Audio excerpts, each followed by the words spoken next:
Hello students, welcome to info Kannada.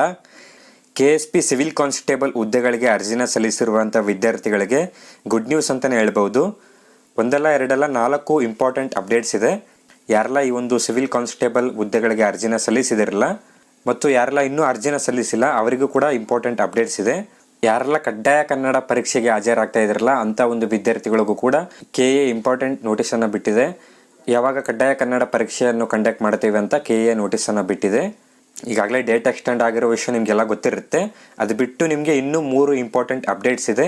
So ಆ ಒಂದು ಅಪ್ಡೇಟ್ಸನ್ನು ಈ ಒಂದು ವಿಡಿಯೋಲಿ KA ಕಡೆಯಿಂದ ಏನೆಲ್ಲ ಅಪ್ಡೇಟ್ಸನ್ನು ಬಿಟ್ಟಿದ್ದಾರೆ ಅಂತ ಈ ಒಂದು ವಿಡಿಯೋಲಿ ಡಿಸ್ಕಸ್ ಮಾಡೋಣ. ಓಕೆ, ಮೊದಲನೇ ಬಾರಿ ಚಾನಲ್ಗೆ ಏನಾದರೂ ವಿಸಿಟ್ ಮಾಡ್ತಾ ಇದ್ದರೆ ಚಾನಲ್ನ ಸಬ್ಸ್ಕ್ರೈಬ್ ಮಾಡ್ಕೊಳ್ಳಿ ಮತ್ತು ಟೆಲಿಗ್ರಾಮ್ ಚಾನಲ್ಗೆ ಏನಾದರೂ ಜಾಯ್ನ್ ಆಗಿಲ್ಲ ಅಂದರೆ ವಿಡಿಯೋ ಮಾಡೋದಕ್ಕಿಂತ ಮುಂಚೆ ನಿಮಗೆ ಟೆಲಿಗ್ರಾಮಲ್ಲಿ ಮೊದಲು ಅಪ್ಡೇಟ್ ಸಿಗುತ್ತೆ. ಸೊ ಟೆಲಿಗ್ರಾಮ್ ಚಾನಲ್ಗೆ ಜಾಯ್ನ್ ಆಗಿ, ಕೆಳಗಡೆ ಡಿಸ್ಕ್ರಿಪ್ಷನಲ್ಲಿ ಲಿಂಕ್ ಇರುತ್ತೆ. ಓಕೆ, ಲೇಟ್ ಮಾಡೋದು ಬೇಡ, ಬನ್ನಿ ವಿಡಿಯೋನ ಶುರು ಮಾಡೋಣ. ಓಕೆ, ನಾವಿವಾಗ KA ಅಫಿಷಿಯಲ್ ವೆಬ್ಸೈಟನ್ನು ಓಪನ್ ಮಾಡ್ಕೊಂಡಿದ್ದೀವಿ. ನೀವಿಲ್ಲಿ ನೋಡ್ಬೋದು KA ಕಡೆಯಿಂದ ಮೊದಲನೇ ಅಪ್ಡೇಟ್ ಬಂದು ಆನ್ಲೈನ್ ಅರ್ಜಿ ಸಲ್ಲಿಸುವ ಡೇಟನ್ನು ಎಕ್ಸ್ಟೆಂಡ್ ಮಾಡಲಾಗಿದೆ.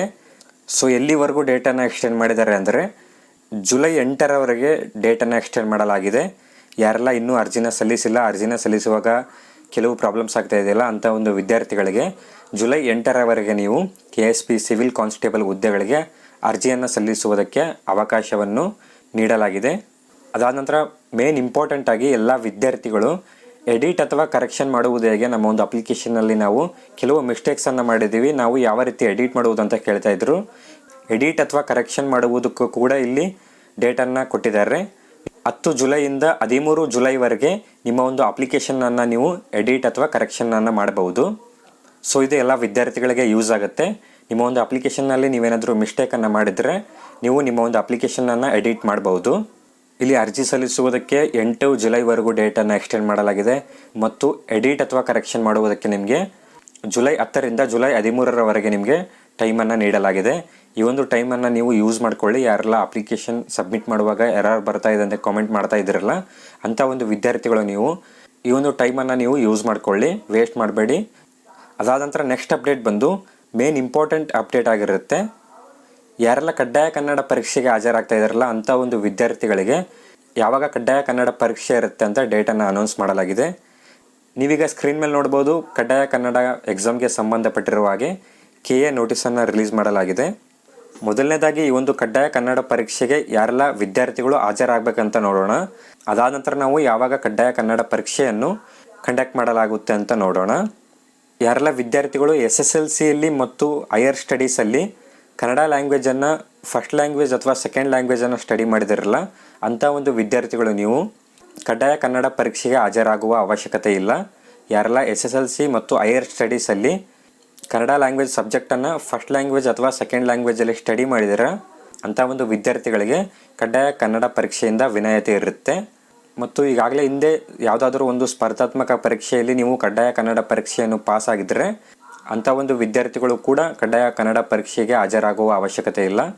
For example last year VAO ನಡೀತಲ್ಲ, ಅಲ್ಲಿ ನೀವು ಕಡ್ಡಾಯ ಕನ್ನಡ ಪರೀಕ್ಷೆಯಲ್ಲಿ ಪಾಸ್ ಆಗಿದ್ದರೆ ಅಂಥ ಒಂದು ವಿದ್ಯಾರ್ಥಿಗಳು ನೀವು ಕಡ್ಡಾಯ ಕನ್ನಡ ಎಕ್ಸಾಮನ್ನು ಅಟೆಂಡ್ ಮಾಡುವ ಅವಶ್ಯಕತೆ ಇಲ್ಲ. ಮತ್ತು ಯಾರೆಲ್ಲ ಕಡ್ಡಾಯ ಕನ್ನಡ ಪರೀಕ್ಷೆಗೆ ಹಾಜರಾಗಬೇಕು ಅಂತ ನೋಡೋದಾದರೆ ಯಾರೆಲ್ಲ SSLC ಆಗಲಿ ಮತ್ತು ಹೈಯರ್ ಸ್ಟಡೀಸಲ್ಲಿ ಕನ್ನಡ ಲ್ಯಾಂಗ್ವೇಜನ್ನು ಸ್ಟಡಿ ಮಾಡಿಲ್ಲ, ಕನ್ನಡ ಸಬ್ಜೆಕ್ಟನ್ನು ಸ್ಟಡಿ ಮಾಡಿಲ್ಲ ಅಂಥ ಒಂದು ವಿದ್ಯಾರ್ಥಿಗಳು ನೀವು ಕಂಪಲ್ಸರಿ ಕಡ್ಡಾಯ ಕನ್ನಡ ಪರೀಕ್ಷೆಗೆ ಹಾಜರಾಗಬೇಕಾಗತ್ತೆ. ಅಥವಾ ಹಿಂದೆ ಯಾವುದಾದ್ರೂ ಸ್ಪರ್ಧಾತ್ಮಕ ಪರೀಕ್ಷೆಯಲ್ಲಿ ಕಡ್ಡಾಯ ಕನ್ನಡ ಪರೀಕ್ಷೆಗೆ ನೀವು ಹಾಜರಾಗಿಲ್ಲ ಅಂತಂದರೂ ಕೂಡ ನೀವು ಕಡ್ಡಾಯ ಕನ್ನಡ ಲ್ಯಾಂಗ್ವೇಜ್ ಎಕ್ಸಾಮನ್ನು ಅಟೆಂಡ್ ಮಾಡಬೇಕಾಗತ್ತೆ. ಒಂದು ವೇಳೆ ನೀವೇನಾದರೂ SSLCಯಲ್ಲಿ ಅಥವಾ ಹೈಯರ್ ಸ್ಟಡೀಸಲ್ಲಿ ಕನ್ನಡ ಲ್ಯಾಂಗ್ವೇಜನ್ನು ಸ್ಟಡಿ ಮಾಡಿಲ್ಲದೆ ಹೋದರೂ ಕೂಡ ನೀವು ಹಿಂದೆ ಯಾವುದಾದ್ರೂ ಸ್ಪರ್ಧಾತ್ಮಕ ಪರೀಕ್ಷೆಯಲ್ಲಿ ಕಡ್ಡಾಯ ಕನ್ನಡ ಎಕ್ಸಾಮನ್ನು ಪಾಸ್ ಆಗಿದ್ದರೆ ಅಂಥ ಒಂದು ವಿದ್ಯಾರ್ಥಿಗಳು ಕಡ್ಡಾಯ ಕನ್ನಡ ಪರೀಕ್ಷೆಗೆ ಹಾಜರಾಗುವ ಅವಶ್ಯಕತೆ ಇಲ್ಲ. ನೀವು ಕನ್ನಡ ಲ್ಯಾಂಗ್ವೇಜ್ ಸ್ಟಡಿ ಮಾಡಿಲ್ಲದೆ ಹೋದ್ರೂ ಕೂಡ ನೀವು ಸ್ಪರ್ಧಾತ್ಮಕ ಪರೀಕ್ಷೆಯಲ್ಲಿ ಕಡ್ಡಾಯ ಕನ್ನಡ ಪರೀಕ್ಷೆಯನ್ನು ಪಾಸ್ ಮಾಡಿದರೆ ನೀವು ಕಡ್ಡಾಯ ಕನ್ನಡ ಪರೀಕ್ಷೆಗೆ ಹಾಜರಾಗುವ ಅವಶ್ಯಕತೆ ಇಲ್ಲ. ಅರ್ಥ ಆಗಿದೆ ಅಂದ್ಕೊಂಡಿದ್ದೀನಿ. ಓಕೆ, ಯಾವಾಗ ಕಡ್ಡಾಯ ಕನ್ನಡ ಪರೀಕ್ಷೆಯನ್ನು ಕಂಡಕ್ಟ್ ಮಾಡಲಾಗುತ್ತೆ ಅಂತ ನೋಡುವುದಾದರೆ ದಿನಾಂಕ 19/7/2026 ಭಾನುವಾರದಂದು ಕಡ್ಡಾಯ ಕನ್ನಡ ಪರೀಕ್ಷೆಯನ್ನು ನಡೆಸಲಾಗುತ್ತೆ. ಜುಲೈ 19ರಂದು ಕಡ್ಡಾಯ ಕನ್ನಡ ಪರೀಕ್ಷೆ ನಡೆಸಲಾಗುತ್ತೆ. ಬೆಳಗ್ಗೆ 10:30ರಿಂದ ಮಧ್ಯಾಹ್ನ 12:30ರವರೆಗೆ ಎಕ್ಸಾಮ್ ನಡೆಯಲಾಗುತ್ತೆ. ಹಾಗೂ ಗರಿಷ್ಠ ಅಂಕಗಳು 150, ಒಟ್ಟು ಪ್ರಶ್ನೆಗಳು 100 ಇರುತ್ತೆ. ಐ ಹೋಪ್ ಯಾರೆಲ್ಲ ಕಡ್ಡಾಯ ಕನ್ನಡ ಪರೀಕ್ಷೆಗೆ ಹಾಜರಾಗಬೇಕು ಅಥವಾ ಹಾಜರಾಗಬಾರ್ದು ಅಂತ ಗೊತ್ತಾಗಿದೆ ಅಂದ್ಕೊಂಡಿದ್ದೀನಿ. ಏನಾದರೂ ಡೌಟ್ಸ್ ಇದ್ದರೆ ಕೆಳಗಡೆ ಕಾಮೆಂಟ್ ಹಾಕಿ. ಓಕೆ, ಇದಾಗಿತ್ತು KSP civil constable update. Hall ticket ಬಿಟ್ಟಾಗ ನಾವು ಯಾವ ರೀತಿ ಡೌನ್ಲೋಡ್ ಮಾಡುವುದು ಅಂತ ವಿಡಿಯೋನ ಮಾಡ್ತೀವಿ. ಓಕೆ, ಈ ಒಂದು ವಿಡಿಯೋ ನಿಮಗೆ ಇಷ್ಟ ಆಗಿದ್ರೆ ವಿಡಿಯೋಗೊಂದು ಲೈಕ್ ಮಾಡಿ. ಚಾನಲ್ಗೆ ಏನಾದರೂ ಇನ್ನೂ ಸಬ್ಸ್ಕ್ರೈಬ್ ಆಗಿಲ್ಲ ಅಂದರೆ ಸಬ್ಸ್ಕ್ರೈಬ್ ಆಗಿ ಅಂತ ಹೇಳ್ತಾ ಮತ್ತೆ ಸಿಗೋಣ ಮುಂದಿನ ವಿಡಿಯೋಲಿ.